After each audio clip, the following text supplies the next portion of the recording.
Mohon perhatian, tekan tombol subscribe. Terima kasih atas perhatiannya. Karena Indonesia Emas itu saya tidak temukan di dalam Undang-Undang 45. Saya menduga Prabowo tidak lewat 1 tahun, ya, akan diganti oleh Gibran. Yang kalau tambang kita itu dari Aceh sampai Papua Barat dilola tanpa KKN, maka setiap warga negara dari 270 juta itu mendapat 20 juta satu bulan. Dapat gaji 20 juta tanpa kerja. Karena itu tadi saya katakan 2045 itu Indonesia itu negara komunis. Yang ketiga, kebohongan Sri Mulyani, utang terbesar kreditor Indonesia itu adalah Singapura. Taman yang itu menjadi hutan belukar penuh binatang buas jika ulamanya jahat, ulama su, pemimpinnya zalim.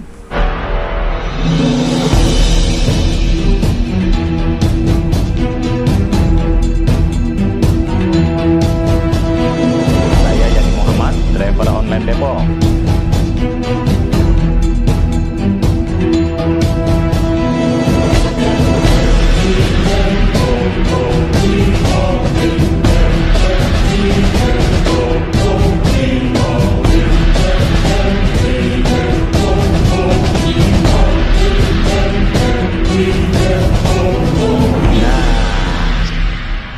Baik, bismillah, assalamualaikum warahmatullahi wabarakatuh. Kita lanjutkan dalam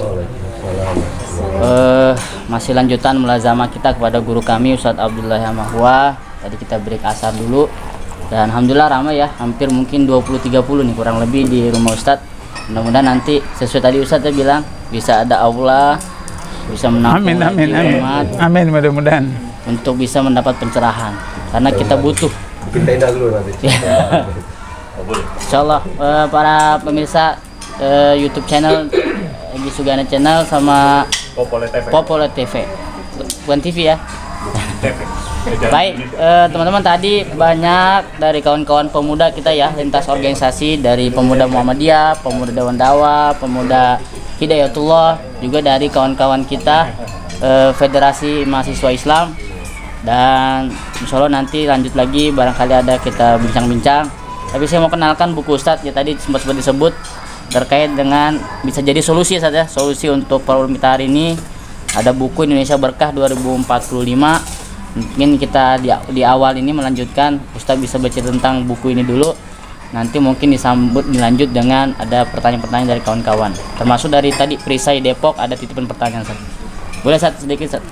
Ya, jadi pertama saya tidak menggunakan istilah Indonesia Emas. Karena Indonesia Emas itu saya tidak temukan di dalam Undang-Undang 45. Dalam Undang-Undang 45 disebutkan berkah. Alinea keempat, mukadimah atas rahmat berkah Allah yang Maha Kuasa. Jadi berkah. Jadi kondisi hari ini berbagai musibah, krisis korupsi, krisis narkoba, krisis keluarga, krisis penegakan hukum, dan krisis nasionalisme. 5 krisis pada Orde Baru. Buku sebelum ini Orde Reformasi yang tergadai. Itu 5 krisis. Solusinya ini 2045. Ini sebenarnya roadmap bagi Anies kalau terpilih. Tapi siapa saja presiden kalau dia laksanakan insya Allah. Tapi kalau tidak laksanakan dengan sendirinya juga akan, saya menduga Prabowo tidak lewat 1 tahun, ya, akan diganti oleh Gibran jadi presiden. Dan kemudian Gibran 10 tahun, sudah itu kemudian adiknya jadi wakil presiden 10 tahun, sudah itu kemudian adiknya jadi presiden 10 tahun lagi. Jadi 2045 itu Jokowi jadi presiden dengan menggunakan anak-anaknya seperti itu. Ya itu harus dinikmati oleh umat Islam, karena itu tadi hasilnya daripada umat Islam seperti begitu. Waktu saya di KPK, istri saya tahun berapa saya sudah lupa, beli motor second hand dari adik iparnya di Jakarta untuk kesini supaya kalau mau ke warung pakai motor gitu. Maka ada ketentuan di JPJ, JPJ ini Malaysia. Di sini apa? Yang urus-urus SIM apa itu? Samsat. Bahwa harus ada proses mutasi dari Jakarta Selatan ke Depok. Jadi apa yang terjadi hari ini, krisis korupsi, krisis narkoba, krisis keluarga, krisis penegakan hukum, krisis nasionalisme, karena kita kufur nikmat. Kita kufur nikmat. Laut kita itu terpanjang kedua di dunia setelah Kanada. Potensi laut kita itu 1 tahun 30.000 triliun. Ini bukan data saya, data Kementerian Kelautan dan Perikanan. Potensi kelautan kita itu 30.000 triliun 1 tahun. Itu data-data dari Kementerian Kelautan, bukan saya. 30.000 triliun berarti itu 10 APBN. Karena APBN kita tahun lalu 3.000 triliun. Jadi kalau 30.000 triliun 10 APBN. Sehingga kita tidak perlu utang 1 sen pun dari luar negeri. Itu laut. Kemudian kita punya tambang itu 17 jenis terbanyak di dunia. Terbanyak di dunia. Yang kalau tambang kita itu dari Aceh sampai Papua Barat dilola tanpa KKN, maka setiap warga negara dari 270 juta itu mendapat 20 juta satu bulan. Dapat gaji 20 juta tanpa kerja. 20 juta per orang tanpa kerja dari tambang itu. Hutan kita itu hutan tropis terluas di dunia. Hutan tropis terluas di dunia. Dan sumber daya di hutan itu banyak sekali. Nah, terus sekarang kenapa kita punya hutan 4.000 sekian triliun? Yang kata beberapa pengamat ekonomi bahwa utang kita itu 20.000 triliun. Tapi Sri Mulyani mengatakan 4.000 sekian triliun. Sri Mulyani kemudian membandingkan antara Jepang, Korea, dan Amerika, yang itu ratusan triliun utangnya. Disitulah kebohongan politik yang dilakukan oleh Sri Mulyani. Kebohongan politik yang dilakukan Sri Mulyani itu adalah bahwa utang itu ada utang APBN, ada utang non-APBN. Utang APBN kita itu memang 8.000 sekian triliun, yang nanti akhir Desember diperkirakan 9.000 triliun. Utang non-APBN terdiri dari 2, yaitu BUMN dan gaji TNI, pensiunan TNI, Polri, dan ASN. Nah, utang BUMN itu 8.000 triliun. Utang untuk gaji purnawirawan TNI, Polri, dan ASN itu 4.000 triliun. Jadi total itu 20.000 triliun. 20.000 triliun bayar pakai apa? Katanya sumber daya alam kita. Kalau sumber daya alam kita dikelola seperti sekarang, mana bisa? Karena itu tadi saya katakan 2045 itu Indonesia itu negara komunis, negara sosialis, atau negara kapitalis. Kebohongan pertama Sri Mulyani itu. Kebohongan kedua Sri Mulyani adalah bahwa Amerika, Cina, Korea Selatan, Jepang 100% dari PDB itu mereka negara kreditor. Mereka beri utang kepada negara-negara sedang berbangun. Kita bukan negara kreditor, kita negara debitor, peminjam. Yang ketiga, kebohongan Sri Mulyani, Amerika, Jepang, Korea Selatan, mereka berutang kepada rakyatnya, berutang kepada rakyatnya. Kita bukan berutang kepada rakyat, kita berutang kepada luar negeri. Utang terbesar kreditor Indonesia itu adalah Singapura. Yang kedua Amerika, ketiga Cina. Jadi karena itu saya katakan, kalau ditakdirkan Anies presiden, juga tidak bisa putuskan hubungan dengan Singapura. Singapura akan mengatakan, bayar utang kami. Nggak bisa. Anies nggak bisa bayar utang Singapura. Seperti itu. Nah, oleh karena itu, maka kenapa seperti ini? Karena kita tidak syukur nikmat. Dalam surah Ar-Rahman itu berapa kali? 24 kali Allah mengulangi itu. Fabi ayri kajiman. Maka nikmat Allah manakala yang kamu dustakan? 24 kali Allah mengulang-ulangi seperti itu. Nah, itu. Sehingga kemudian saya siapkan roadmap ini. Roadmap ini Indonesia Berkedok 45 ini 4 pilar. Pertama, Indonesia bertauhid. Ada yang komplain saya, Pak Abdullah, Indonesia bukan negara Islam. Kenapa negara bertauhid? Indonesia bukan negara Islam, tapi negara tauhid. Sila pertama Pancasila, Ketuhanan Maha Esa itu tidak ada agama lain kecuali Islam. Qul Allah ahad. Esa. Kemudian diabadikan dalam Undang-Undang 45 pasal 29 ayat 1, negara berdasarkan atas ketuhanan yang Maha Esa. Kemudian ayat 2, negara menjamin kebebasan setiap negara meluk agamanya dan melaksanakan ajaran agamanya. Karena itu negara wajib membentuk undang-undang dan syariah Islam. Kalau di Papua misalnya mayoritas Nasrani, syariah Nasrani silakan saja. Di Bali mayoritas Buddha, Hindu, membuat syariat Hindu silakan saja. Tapi ini mayoritas 85% Islam, maka syariat Islam sudah ada undang perkawinan, tapi masih bermasalah. Undang-undang haji, undang-undang pendidikan nasional, undang-undang nomor 30 2006 itu sudah sesuai dengan Islam, tapi sekarang sudah bongkar oleh Menteri Pendidikan yang ateis itu siapa? Nadiem. Dia itu ateis, dia ateis. Karena saya kenal baik bapaknya. Bapaknya sama-sama saya 1 bulan di KPK. Kami sholat zuhur asar berjamaah, dia tidak sholat. Kalau dikatakan nanti sholat di rumah, pulang dari kantor jam 5 sampai rumah jam berapa? Jakarta macet sebenarnya. Nah, diobrak-abrik lah sistem pendidikan nasional kita sekarang. Kenapa? Karena backgroundnya adalah ojek, pemilik ojek. Jadi pendidikan nasional diojekkan seperti itu. Nah ini, sehingga kemudian yang kedua itu adalah Indonesia bersistem.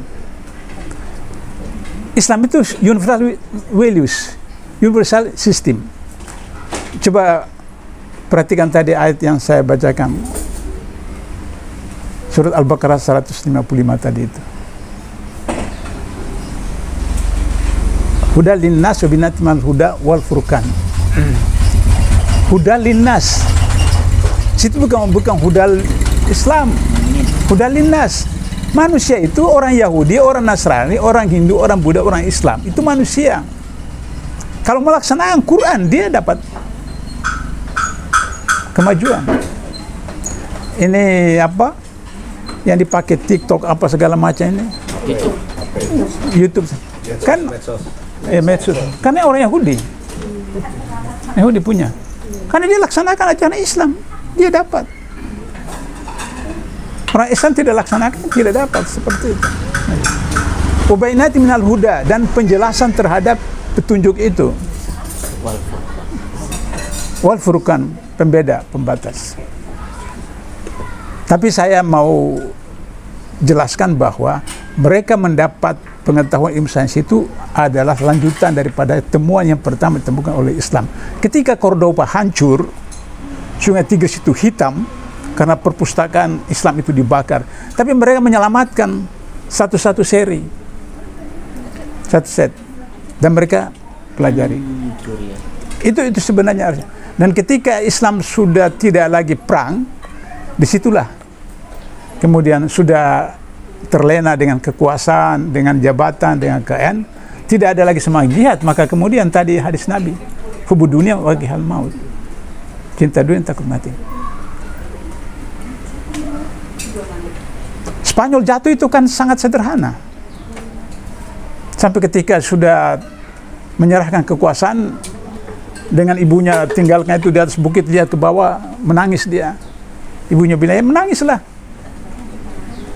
Kamu membiarkan negeri kamu diambil oleh musuh kafir seperti itu. Jadi itu yang kedua, sistem. Yang ketiga, Indonesia berkecukupan. Indonesia berkecukupan itu adalah bahwa human needs, human welfare, human interest. Human needs itu sandang, pangan, papan, pendidikan, kesehatan, keluarga, bernikah. Ente ketua pemuda Dewan Dakwah DKY? Iya. Ada anak buahnya yang belum menikah? Ada. Kewajiban Anda menurut hadis kita yang punya pembantu di rumah dia belum menikah, dia punya itu pembantu kita pekerjaan, tanya kenapa belum menikah? Nggak ada calon, Pak. Carikan calon. Ada duit. Sudah calon, kenapa belum menikah? Belum, enggak duit, bantu. Kalau sudah bantu belum ada pasangan, kamu nikahi dia. Ini akhwat ya. Akhwat. Kan ayat tentang nikahilah 2, 3, 4 itu berkaitan dengan anak yatim. Itu berkaitan dengan anak yatim. Jadi daripada kan orang-orang itu supaya kemudian tidak lepaskan itu anak yatim karena hartanya, kekayaannya itu, maka kemudian Allah berikan jalan keluar. Ya udah, nikahi mereka daripada hambat, halang supaya kemudian hartanya dimakan terus. Tapi ayat itu kan ditutup. Adil. Jika kamu tidak berlaku adil, sebaiknya satu. Jadi nggak usah khawatir, nggak usah tembat. Ujungnya doang diambil nih. Ngademin. Iya. Kalau diskusi tentang pasal ini kan mesti rame kan? Nah, saya termasuk orang yang tidak berani. Ya, siap. Nah, tidak berani. Gitu. Jadi soal keberanian aja. Ya, kalau tapi kalau suaminya berani, ya itu lain cerita. Tapi kalau saya tidak berani. Oke. Jadi itu sandang paman pendidikan kesehatan keluarga. Kemudian human welfare. Human welfare itu dulu kalau saya sekolah mau setrika itu bakar arang. Yeah. Bakar arang, baru kemudian kanji, baru setrika. Sekarang enggak, tinggal colokin saja kan. Nah, itu welfare. Ya. Apa namanya? Dulu saya sekolah SMP itu dari kampung 11 kilo. Jalan kaki 11 kilo. Dari rumah subuh sampai sebelum jam 8. Pulang jam 12 lari sampai di rumah jam 2 baru makan. Kalau sekarang kan sampai Aplikasi ada, Pak. itu welfare. Kalau dulu kirim surat 1 bulan baru sampai, balasnya 2 bulan. Sekarang dengan apa? Itu welfare. Kemudian terakhir interest. Interest itu misalnya sebulan sekali, yang punya hobi badminton, yang punya hobi main volley, yang punya kesempatan bawa anak istri pergi ke rekreasi, wisata. Itu human interest. Baru yang terakhir, Islam yang berkualitas. Indonesia yang berkualitas. Jadi kata Rasulullah, satu taman masyarakat seperti taman yang indah karena ilmunya ulama, adilnya pemimpin, jujurnya pedagang, ikhlasnya ibadah hamba Allah, dan disiplinnya rakyat. Sebaliknya kata Rasulullah, taman yang itu menjadi hutan belukar penuh binatang buas jika ulamanya jahat, ulama su, pemimpinnya zalim, pedagangnya curang, ibadah hambanya ria, dan tidak disiplin. Saya pernah tanya anak SD, nak tahu nggak lampu merah itu maksudnya apa? Berhenti. Anak SD berhenti. Kalau hijau jalan. Fakta di lapangan berapa ribu tabrakan di lampu merah. Itu fakta. Saya tidak tahu bapak-bapak ibu punya SIM bayar atau enggak. Seperti itu. Tembak atau tidak seperti itu. Ujian gagal. Suruh nembak. Adanya ditembak. Baru datang langsung ditawarin.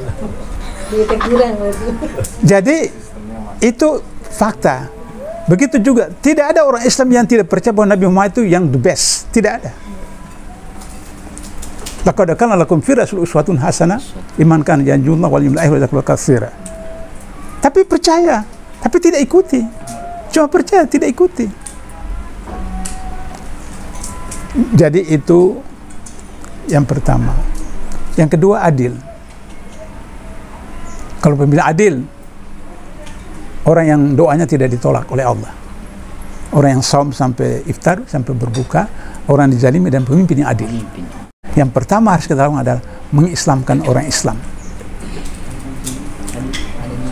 Kalau sudah mengislamkan orang Islam, baru kemudian tanamkan pemahaman ideologi Islam.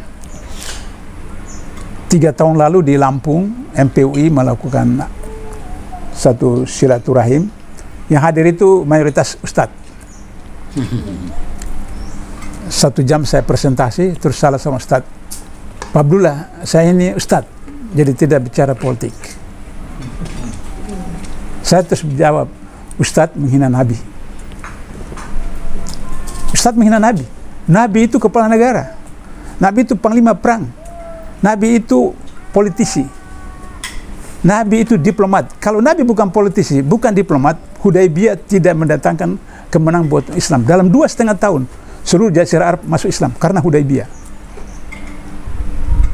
Coba bayangkan, orang model Ali, orang mulai Umar, itu menolak, protes Hudaybiyah itu. Satu-satunya yang tidak protes Abu Bakar. Karena itu dikasih gelar As-Siddiq, karena selalu membenarkan tindakan Rasul.